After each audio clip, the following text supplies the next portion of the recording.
Apostle Chiwenga of what debate. Are you ready for that? I'm ready for. I am ready for any doctrinal issue. Be it the issues of baptism, eschatological doctrines, I'm prepared. Kwete kuti ndakagadzira kuti ndikunde, ndakatogadzira futi kuti ndikundwewo pane imwe nguva. Because handiswali ndogona kuti vamarufu zero, vachiwenga zero. Muri kuti apa kuti havana zvavakaita zero zero kwese. Sendiri kuti zero zero. Nekuti it was not a debate.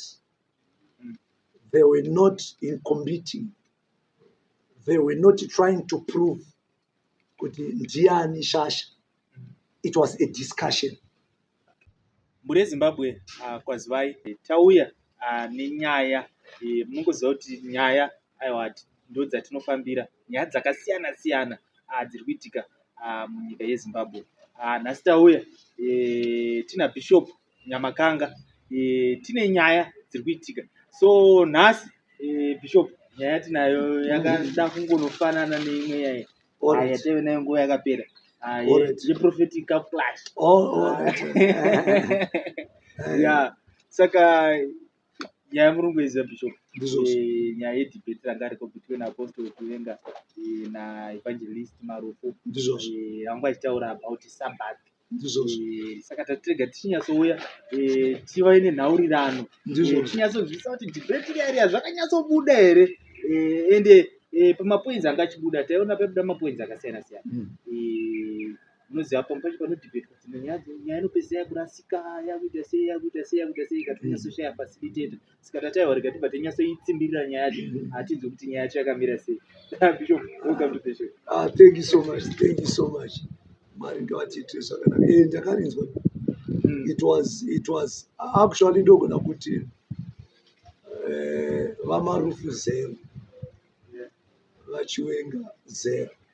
Muri kuti apa kuti havana zvavakaita here zero zero kwese. Sendiri kuti zero zero. Nekuti it was not a debate. They were not in competing. They were not trying to prove kuti ndiani shasha. It was a discussion. As brothers, people need to discuss these kingdom matters. Izvokuzoti ningi ndiani mapoints akawanda zvazvenyama. But inini ndichoona these were brothers who were discussing about kingdom matters, doctrinal issues, which is a very good thing. However, unozoona kuti mukukurukura avane vataura but pane pavati rasikei aiwa apa avataura vatitaura zvakanaka. Pano pamwe pekutiwo vachiwenga pavaitaura zvakanaka, pamwe vombopotsa. Vamarufu pane pavaitaurawo zvakanaka but pamwe pacho vombopotsa. But by end of the day the body of Christ was encouraged that we need these dialogues or this conversation, these discussions in the body of Christ to continue like that. Okay. Yeah. Pane pamataura pamamuchiti do panozomboti rasikei like nyaya ndambotaura ine kuti nyaya facilitator kuti maybe pakashaya kunyatso-facilitate debate or a discussion tinogona kunge takaida kutaura nezvabhii topedzera taakutaura zvaumwe tatirasikei padonzo redu chairo ndepapamwe panotifaya kuti baba. Yeah, chimwe chandakaona nchokuti Evangelist Marufu, there was no need of quoting extra biblical literature or commentaries from people because this was a Bible-based discussion. You don't sometimes zvakanaka kupama examples ezvakanyorwa nevamwe but padiscussion yakaita sei paingodiwa kuti munhu azvirovedzere to what the Bible says, quoting exactly what the Bible says. Because makomentari evanhu vanopotsa because even inogona kunyora commentary yavo inogona kuzotaurwawo 10 years to come. hazvina kuipa kukopa vana Eubank commentaries kana vana WB Anderson commentaries kanawo zvimwe zvinyorwa zvana Ellen G. White, but by end of the day we need to hear what the word itself says. Okay. Yeah. Okay. All right. So takatarisa paya is it not kuti evangelist Marufu debate rao vakauya vari like a shield yechurch, like the Seventh-day Adventist. Okay. Ndo yavari kumiririra, not them. Makaona zvakanaka. Evangelist Marufu vaifanira kubuda muchechi. Kachiti kubuda muchechi, I'm not saying kuti kutobuda eze kusapinda chechi. Ndikureva kuti vaifanira kuenda kudiscussion vaine word. Okay. Vasina church. All right. Vasiri kundodefenda church. You understand? But vachitaura what does the word says about the Sabbath. Okay. You understand? Apostle Chiwenga vaitaura nyaya yeSabbath, but vachizoipedzisa it was pointing to Christ. Okay. Because the Sabbath is pointing to Christ. Musabbati mune evangeli resalvation. Musabbati muna Kristu. Amuna day. All right. You understand? Saka vamarufu vanenge vainyanya kuconcentrata paday, pakuchengetwa peday. You understand? Pakuitwa utsvene hwaro hwarakaitwa naMwari. That's fine. But wakanga uri mucherechedzo wese yakanga iri mumvuri yainongedzera to the reality which is found in Christ, and Christ is that reality. Because Sabbath vakagona kudefine kuti chii Sabbath. Sabbath in short kuzorora. Zororo. Kuzorora. Ari kuzorora ndiani? Christ anoti kudi Sabbath was made for men, and man was not made for Sabbath. Saka Sabbath rakagadzirwa vanhu kuti vaite sei? Vazorore mariri. Jesu anoti kudi achiuya, uyai mose makaneta makaremerwa. Kana tauya kwamuri ikoko Kristu diko ndokuzorodzai. So you see kuti Sabata rikuparidza Kristu. Tikapinda muzororo, tapinda muna Kristu. Saka Apostle Chiwenga vakagona. Vakaparidza Kristu. Chakanaka munhu waMwari. Ngachingotaurwa chakaita sei? Chakanaka. Uyo apotsa zvirere kuti atadza. Apotsa. Pane zvimwe zvavanotogona zvisingagonekwe navaChiwenga. NavaChiwenga vagone zvese. Vanewo zvimwe zvavatisingatozive zvinogona kutozivikanwa zvakanyanya navamarufu. Ndosaka ndati vaChiwenga 0, vamarufu 0. Kana tikati vaChiwenga 10, vamarufu 10. All right. All right. Okay. Munoziva panoitika nyaya dzakaita sedzi. Masiti nezvinozomuda vakarohwa vakadai. Vanhu vamwe mapoints akasiyana. Vanhu ivavo, these are the very people who mislead people. A man of God is misled by people. Ukaita chino as a man of God, vanokurovera maoko. We are not in competition. The only competition that we have as believers or as men of God is to uplift one another. That's our competition. If we are going to compete, ngatiite mutsimba kumhanya unyomasgedi yekusimudzirana. Saka vanhu, my followers, there are people who believe in me. There are people who believe in you. You understand? Vanotenda mamurimi vanogona kuona kuti marowa, but havagone kuzvitaura kuti marowa. Vanoramba kuti makapenga. All right. You understand? But wakaita sei? Wakarowa. Alright. Saka vanhu vanomisleada mamen of God vanhu vanotirovera maoko nepatadzwa vanotirovera maoko. Okay. You understand? Yeah. Sapane pamwe pekuti vanhu mastrits akati ningi abvarurwa andiona iwewe as a man of God ukatora mashoko iwayo wadona watodona. Hati munoona David, this become interesting. David auraya Goliath. Asi David akaimba rwiyoka akati dhipa akapenga wakoma dhipa aite auraya Goliath, auraya zviuru zvezviuru. Saurupiko Sauri angouraya 100 vanhu. Saka iwewe as a man of God ukaona vanhu vakuimba rwiyo manje zvininipisa manje takutotamba karwiyo runenge rwakunakidza. David akazvininipisa zvininipisa basi competition yedu Joshua ava vataura zvakanaka zvandakatoona kuti hazvishwa vachiwenga apa vavhura. This is good. You understand? Hazvifanire kuuritsa picture yekuti vamarufu vakundwa. Alright. Because vanga vasiri mucompetition.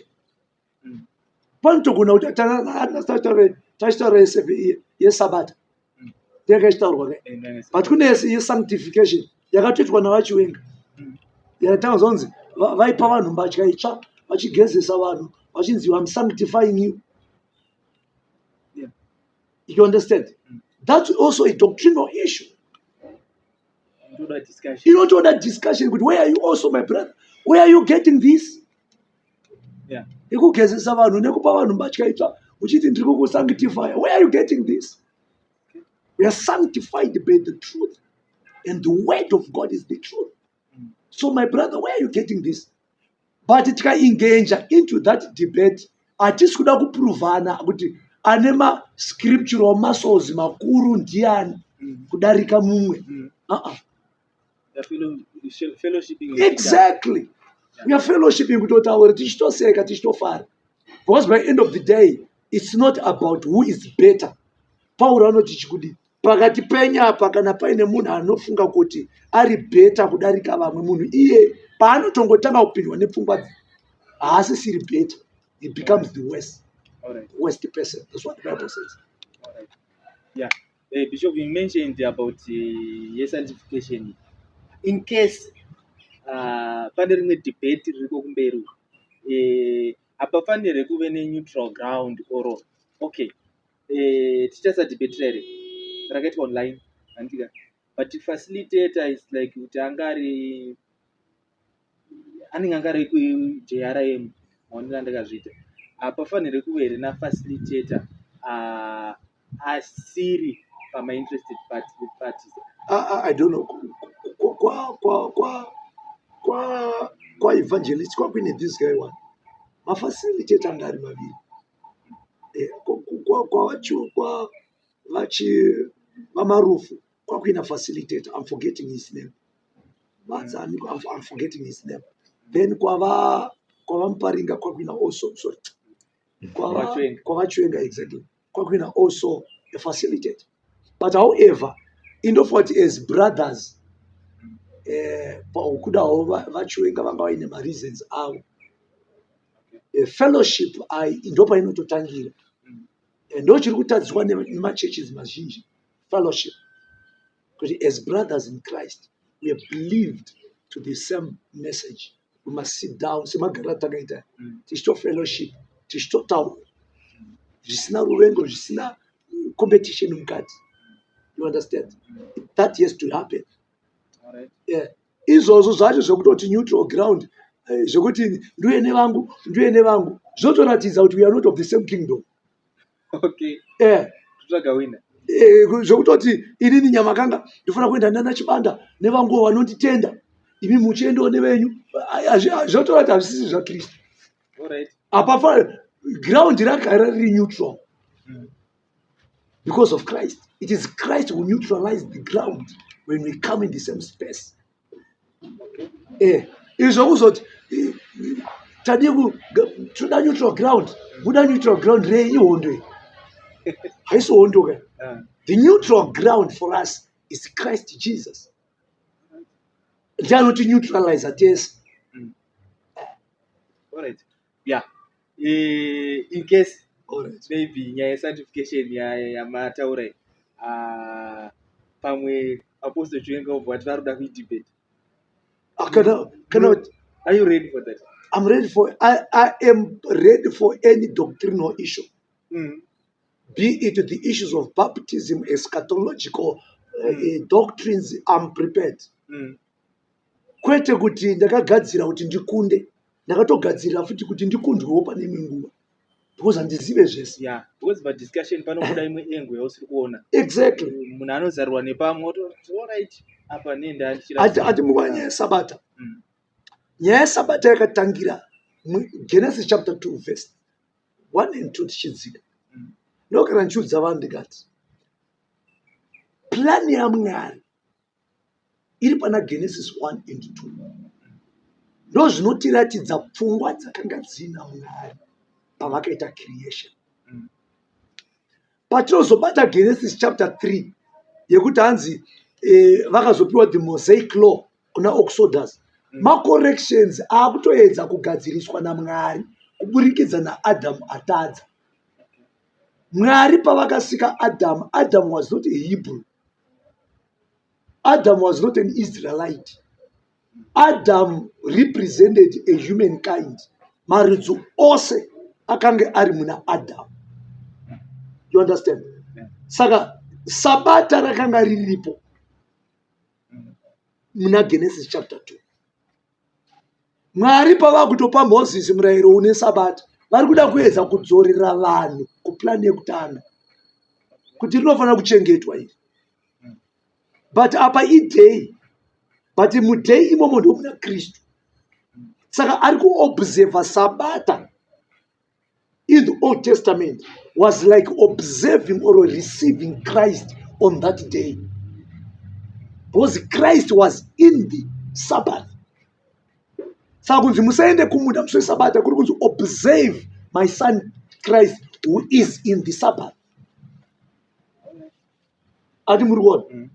Nekuti zvakafanana unleavened bread, chingwa chisina mbiriso, chaimirira Kristu. You understand? Mbiriso chimirira chivi, kwete kuti mbiriso chivi. Kwete kuti unleavened bread ndo Kristu, but waive mucherechedzo kana kuti mumvuri wa Kristu. Saka aidya chingwa chine mbiriso mu Old Testament aifananidzwa nemunhu atora muviri wa Kristu, atora chivi maari. Aidya chingwa chisina mbiriso aifananidzwa nemunhu atora Kristu maari. But zvisingarevi kuti chingwa ichocho ndi Kristu, but chaenda panzvimbo yekumiririra Kristu. Zvimwe chete nesabata rakanga riri zuva rakanga rakafukidzwa mariri Kristu. Observing zuva iroro was observing Christ in the day. But Kristu paanouya anoti chiuyai kwandiri. Okay, let me read this verse.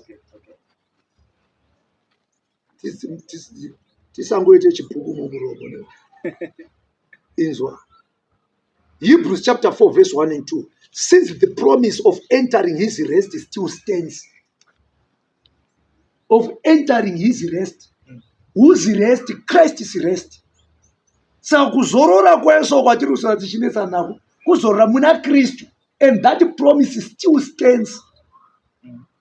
You see, let us be careful that no one be found to have fallen short of it. Hebrews chapter 4 verse 3. Now we who have believed enter the rest, as God has said. So I declared. Isusu tikatenda, we believe.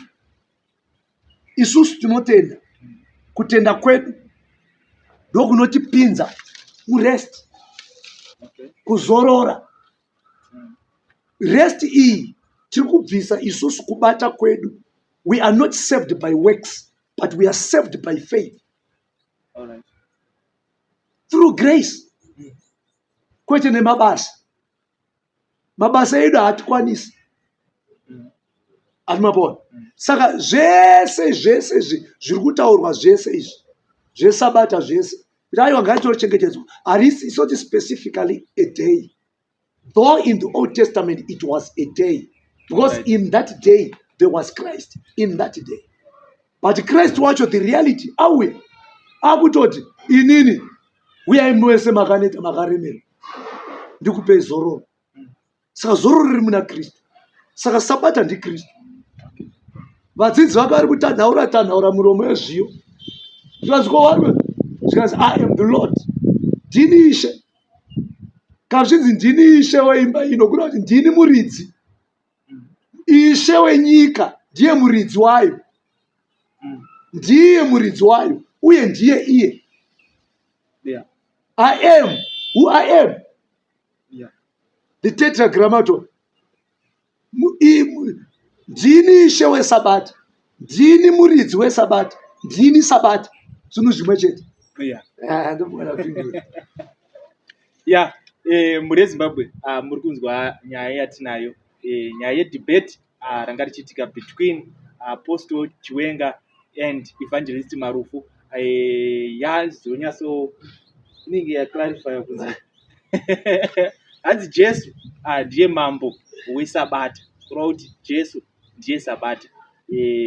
Saka zvimwe zvese tikatsanangura hedu tikaita sei for the sake of debate, but tikufanira kuzodzoka pamashoko aMwari. Bishop, handizivi kana mune chimwe chekutaura. Chekupedzisira ndechekuti I applaud, I appreciate and I honor our two leaders, Apostle Talent Chiwenga and Evangelist Marufu. Nekuda kwenguva yavakaona ine zuro takatodzidza, and we should open our ears, our minds and our hearts kudzidza. Ngatirege kungoenda tine pfungwa dzekudefend kana kuti tine pfungwa dzekuataka.